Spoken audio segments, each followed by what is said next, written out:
Big boss 14 के घर में आज क्रिसमस के मौके पे हुए हैं बहुत सारे टास्क। बिग बॉस पहले सभी घर वालों को याद कराएंगे कि इलेक्ट्रॉनिक्स और टेक्नोलॉजी से पहले हुआ करता था चिट्ठी का जमाना। फिर अनाउंस करेंगे एक चिट्ठी वाला टास्क जहां बिग बॉस सभी कंटेस्टेंट्स को बारी बारी मौका देंगे एक साइकिल पे बैठने का, जो बजर बजने तक साइकिल चलाता रहेगा और फिर अनाउंस करेगा उस कंटेस्टेंट का नाम जिसके घर से आई हुई चिट्ठी वो उसे देना चाहता है। ऐसे टोटल 5 राउंड होंगे और साइकिल पे बैठा हुआ कंटेस्टेंट डाकिया बन के अपने थैले में से एक चिट्ठी निकाला करेगा। सबसे पहले राउंड में एजाज साइकिल पे बैठते हैं और बहुत देर साइकिल चलाने के बाद जैस्मीन को उसके घर से आई चिट्ठी देते हैं।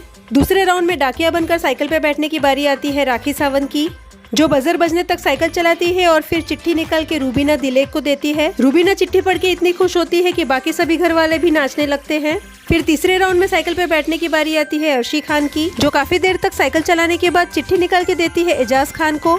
एजाज खान के घर से उनके अब्बा और उनकी बहन ने चिट्ठी लिखी थी, जिसे पढ़ने के बाद एजाज रोने लगते हैं और इमोशनल हो जाते हैं। उन्हें सपोर्ट कर रहे अली गोनी को भी वे चिट्ठी पढ़ने के लिए देते हैं। फिर राहुल वैद्य भी पढ़ते हैं और फिर अभिनव के कहने पे एजाज सबके सामने चिट्ठी पढ़ के सुनाते हैं, जिसके बाद सारा घर इमोशनल हो जाता है।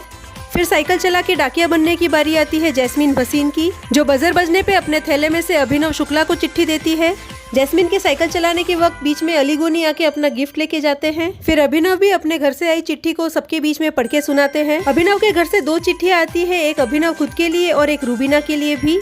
फिर इस टास्क के आखिरी राउंड में रूबीना साइकिल पे बैठती है, जहाँ सभी घर वाले आपसी सहमति से रूबीना को कहेंगे राखी सावंत को चिट्ठी देने के लिए। घर वाले राखी से पूछते भी है कि भाई तेरे हस्बैंड की चिट्ठी है या मम्मी की, ये तो बता दे। फिर अली गोनी साइकिल पे बैठते हैं ऐसे ही शौक से। तो व्यूअर्स, क्रिसमस के मौके पे ज्यादातर उन कंटेस्टेंट्स को घर से आई चिट्ठियां दी गई है जो शुरुआत से घर में हैं और बाहर नहीं निकले हैं। तो क्या आप एक्साइटेड है क्रिसमस स्पेशल एपिसोड के लिए?